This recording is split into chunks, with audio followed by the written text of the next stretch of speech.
India को जीतता देखकर ये खुश नहीं होता, सड़ जाता है। पाकिस्तान क्योंकि बाहर हो गया है तो अंदर से जला भुना है। अब तो अल्लाह मियां से दुआओं का भी कोई फायदा नहीं। अब तो दुआएं पहले जैसे बड़ा काम करती थी। उनके ऊपर बहुत ज्यादा प्रेशर होना है और अब मैं इस चीज का मानने वाला हो गया हूं, क्योंकि हम पाकिस्तान जो है, हम इंडिया से हमेशा हार जाते हैं। और नीचे कॉमेंट्स अपने ख्यालात के इजहार जरूर करें, बताएं जरा कि ये क्या पेला पेली चल रही है, कितनी कितनी देर तक ये पेला पेली चलती रहेगी। होम ग्राउंड का एडवांटेज लेके मजे ले रहे हैं आप लोग, आम बच्चों को मार रहे हैं। इस वक्त कितने हमारे कोई 22 करोड़ लोग हैं। पहले हम दुआएं मांग रहे होते हैं, अल्लाह में जी सेमीफाइनल में हमें ले जा दे, न्यूजीलैंड इतने पॉइंट से हार जाए, फलाना इतने पॉइंट से हार जाए और हम एंड में चले जाएं। अब तो अल्लाह मियां से दुआओं का भी कोई फायदा नहीं। अब तो दुआएं। ऑलराइट मेरे प्यारे प्यारे दोस्तों, मैं हूं हारिस सुल्तान और बोरिंग सा मैच था। अब उसके ऊपर भी वीडियो बनानी पड़ रही है, क्योंकि क्या करें, अब लोग कहेंगे देखो जी जल गया, सड़ गया, नाराज हो गया, भुनिया गया। इंडिया को देखता, इंडिया को जीतता देखकर ये खुश नहीं होता, सड़ जाता है। पाकिस्तान क्योंकि बाहर हो गया है तो अंदर से जला भुना है। मैं कहा चलो यार वीडियो बना ही देते हैं। इंडिया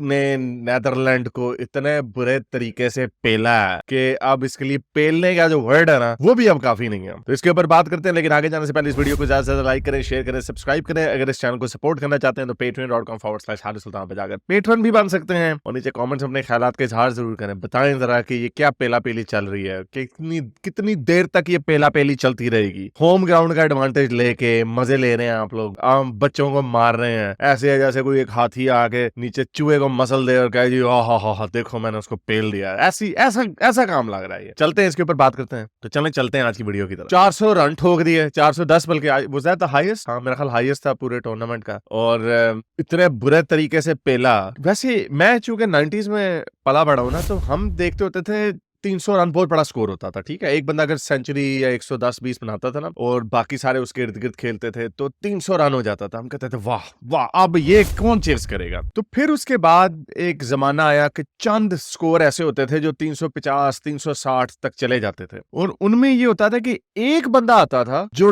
160 70 200 तो वो रोहित शर्मा ने आगे बाद में बनाना शुरू कर दिया, लेकिन 160 70 होता था, लेकिन बाकी के सारे 50-60 स्कोर होता था। तो वो एक इम्पॉसिबल किस्म की इनिंग्स होती थी। लेकिन अब हम इनकी इनिंग्स को देखते हैं इंडिविजुअली, तो इनमें कोई खास बात नहीं। I mean, श्रेयस अय्यर ने मारा, मेरा ख्याल उन्होंने 100 कोई 65 बॉलों में बनाया। अगर आप इसको देखें, एबी डिविलियर्स ने कितनी 30 बॉलों पे सेंचुरी बनाई थी, शाहिद अफरीदी ने 96 में 37 बॉलों पे सेंचुरी बनाई थी। उस स्टैंडर्ड से ये इतनी एग्रेसिव नहीं है, लेकिन फर्क इसमें ये है कि लोग अब 60-70 बनाते हैं run ball, just over run ball, यानी कोई डॉट बॉल्स उनकी ज्यादा नहीं होती by the end of the, जब तक उनकी इनिंग खत्म होती है। तो उनमें से एक बंदा या दो बंदे सेंचुरी बनाते हैं और वो भी कोई इतनी आउटस्टैंडिंग सेंचुरी नहीं होती, तो स्कोर 400 पे चला जाता है। ये हमें जो बच्चे आजकल के हैं, आपको तो आप इन्हीं को देख के पढ़े बड़े हैं ना, हमें ये मुझे अभी तक नहीं समझ आती। इसलिए जब भी मैं देखता हूँ ना कि 400 रन चेज होने लगा, मुझे लगता है कि किसी एक बंदे को आके बेल्टर इनिंग खेलनी पड़ेगी, यानी कोई 170-80 मार दो कोई 80-90 बॉलों पे, तो फिर ही जाके काम बनेगा। लेकिन इतनी कैलकुलेटेड इनिंग्स हो गई हैं कि हर कोई हल्का हल्का स्कोर किया जाता है, तो 350 स्कोर ही कोई नहीं है। तो ये बड़ी मजे की चीज है। बट बहरहाल ये मैच था, ऑब्वियसली वन साइडेड मैच था। सबको पता था इंडिया इज हॉट फेवरेट, और बहुत सारे लोग अब इस चक्कर में हैं, इस उम्मीद में हैं। हमारे पाकिस्तानी तो पहले से न्यूजीलैंड को कंग्रेचुलेट कर बैठे हैं। हम लोग कह रहे हैं न्यूजीलैंड कंग्रेचुलेशन, आपका या तो मुकाबला ऑस्ट्रेलिया के साथ हो गया या साउथ अफ्रीका के साथ हो गया इन द फाइनल। तो इंडिया जफी पालो, एक प्यार दी जफी पालो ते साडे नाल बैठ के दूजियां नू क्रिकेट खेडदा वेखो। हम तो बाहर हो गए बड़े बुरे तरीके से, अब है आपकी बारी। नहीं। इस वक्त कितने हमारे कोई 22 करोड़ लोग हैं। पहले हम दुआएं मांग रहे होते हैं, अल्लाह में जी सेमीफाइनल में हमें ले जा दे, न्यूजीलैंड इतने पॉइंट से हार जाए, फलाना इतने पॉइंट से हार जाए और हम एंड में चले जाएं। अब तो अल्लाह मियां से दुआओं का भी कोई फायदा नहीं। अब तो दुआएं पहले जैसे बड़ा काम करती थी।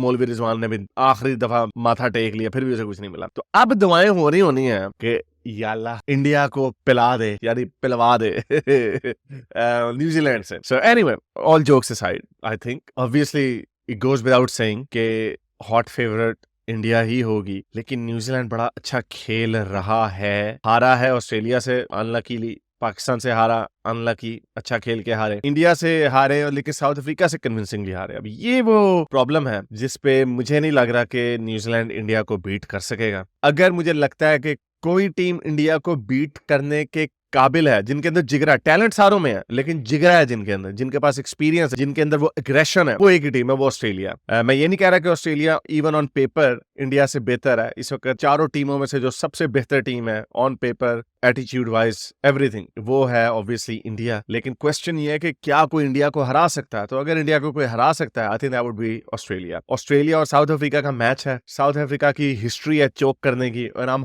100% सर्टन कि लोगों ने ये टाइटल चोक का फिर लगा देना है अगर वो हार गए। उनके ऊपर बहुत ज्यादा प्रेशर होना है, और अब मैं इस चीज का मानने वाला हो गया हूं, क्योंकि हम पाकिस्तान जो है, हम इंडिया से हमेशा हार जाते हैं। मैं कहते हैं यार हम देखो क्यों वर्ल्ड कप में क्यों हारते हैं, वैसे जीत जाते होते थे पहले, ओवरऑल रिकॉर्ड आप देखें तो वर्ल्ड कप में क्यों हार जाते हैं। Now I am a firm believer कि इवन पूरी जनरेशन भी चेंज हो जाए ना, तो जो आपकी जो साइकी डेवलप हो जाती है उसको तोड़ना बड़ा मुश्किल है। तो south Africa at the back of their mind every player would be thinking यार हमें लोगों ने चोक का कहना है, हमें लोगों ने चोकर कह देना, चोकर कह देना, तो इसलिए हमने हारना नहीं है, and they might become more cautious, और फिर से वो जाके चोक कर दें। सो आई थिंक ऑब्वियसली अगला वेडनेसडे को है मेरा ख्याल सेमीफाइनल, बड़ा मजे का सेमीफाइनल होगा। आई होप के हाई चेस हो, यानी बनाए साउथ अफ्रीका भी 380-90, और फिर पता चले ऑस्ट्रेलिया चेस कर सकता है या नहीं कर सकता है, और the other way around, Australia 370-80 बनाए और साउथ अफ्रीका करीब लेके जाए। आई थिंक ऑस्ट्रेलिया और न्यूजीलैंड का जो मैच था, I think that was by far the best match of the World Cup. Actually, Australia और अफगानिस्तान का भी I think that would be the second best, क्योंकि उसमें ये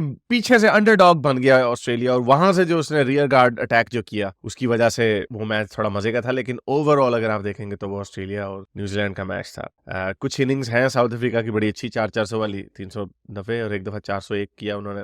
That's going to be good. तो आइदर वे चारों matches जो हैं, मुझे फीलिंग है कि इनमें सबसे जो वीक टीम होगी, वीक नॉट नेसेसरीली उनके पास टैलेंट नहीं है, मुझे लगता है कि जो प्रेशर बर्दाश्त नहीं कर सकेगी वो होगी south Africa. Obviously India will remain favourite and the second favourite would be Australia. लेकिन यू नेवर नो, आप कुछ नहीं कह सकते। क्या मेरी तो इसके अंदर इस वर्ल्ड कप में सारी प्रेडिक्शनें खराब हुई हैं। अच्छा प्रेडिक्शन मेरी खराब हुई है ना, तो मैं एक प्रेडिक्शन करता हूँ, इंडिया जीतेगा। पनौती। I'm joking. I have no ill intention. May the best team wins, और जो अच्छा खेले और वही जीते। लेकिन ये कहना ज्यादती होगी कि इंडिया फेवरेट नहीं है। Anyway, उम्मीद करता हूँ आज की वीडियो आपको पसंद आई होगी। इसको ज्यादा से लाइक करें, शेयर करें, सब्सक्राइब करें। अगर इस चैनल को सपोर्ट करना चाहते हैं तो patreon.com/शाहरुख पर जाकर पेट्रन भी बन सकते हैं। अब तक के लिए इतना, अगली वीडियो तक सैंस हाफिज। अगर आपको मेरी ये वीडियो अच्छी लगी तो मेरे चैनल के मेंबर बनिए, पेट्रन बनिए, या फिर आप मुझे बाय मी या कॉफी में भी सपोर्ट कर सकते हैं।